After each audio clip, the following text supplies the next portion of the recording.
So last night, I get an email from Joe Carey, who's up in the disaster for Mercury One, and we have a couple of people at Mercury One. And these trucks came to Coney Island. Coney Island, we found a church in Coney Island that is in the worst part of this. I mean, you've seen the pictures of Coney Island. I mean, it's decimated. And we found this church, and Mercury One yesterday met with the religious leaders on Coney Island last night, and they were supposed to take place at 5 o'clock, but because of what is going on, it took them at least till 7 o'clock. And as they pull up into this one neighborhood, there's at least a dozen police cars with flashing lights. The police officers are stationed at almost every corner, and they've got lights up and generators and everything else. And when he goes into the church, it's dark. They don't have any power. They went inside. A group of religious leaders are sitting there around a table with a bunch of candles lit. And the religious leaders started talking about things that are not on television. And they started saying, this is collapsing into chaos.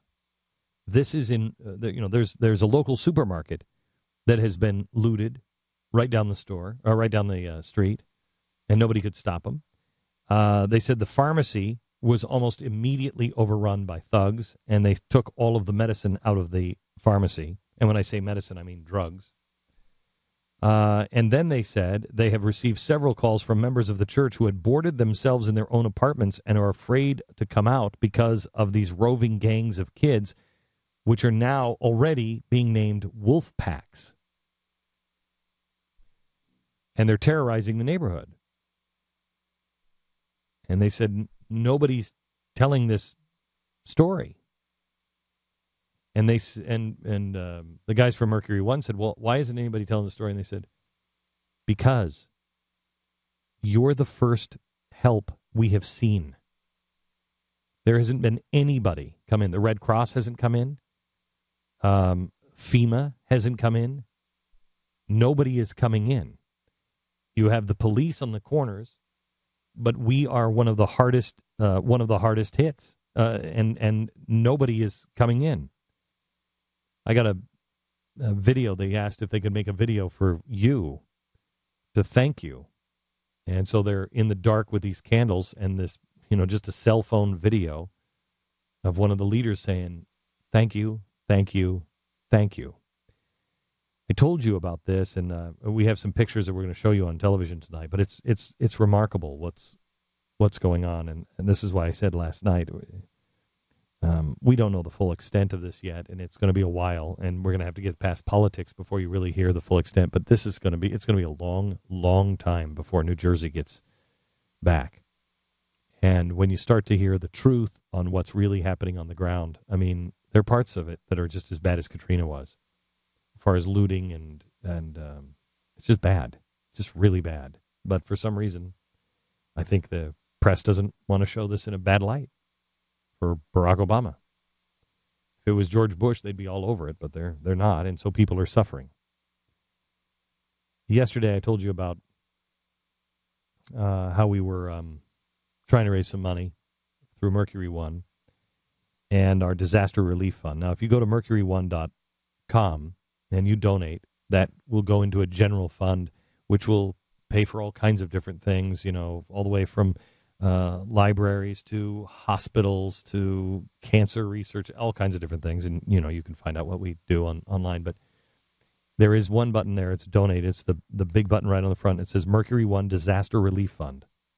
Every dollar of that disaster relief, every dollar you donate goes directly to these communities. In fact, I got an email from Joe last night, and he was in Coney Island, and he said, Glenn, I had to find an apartment. It was so late. All right, not an apartment, but a hotel. And he said, I got a hotel room, and which thank you very much for your credit card. And Tanya and I pay for all of that. We don't take anything like that out of this disaster fund. I pay for all of that. If he needed to rent a car, I paid for it. We take care of it. So your dollars go directly to the people that can make a difference in their community. There are 20 churches. They've just received 2 truckloads, which I think was about $100,000 worth of stuff. And they don't know this yet, but they've got about another $150,000 coming towards them, because when we found out last night that they have 20 churches just in that area that are just begging for help. Nothing is being sent their way yet. And I mean, you can talk about it all you want, that, oh, gee, the government and FEMA and all that. It is us.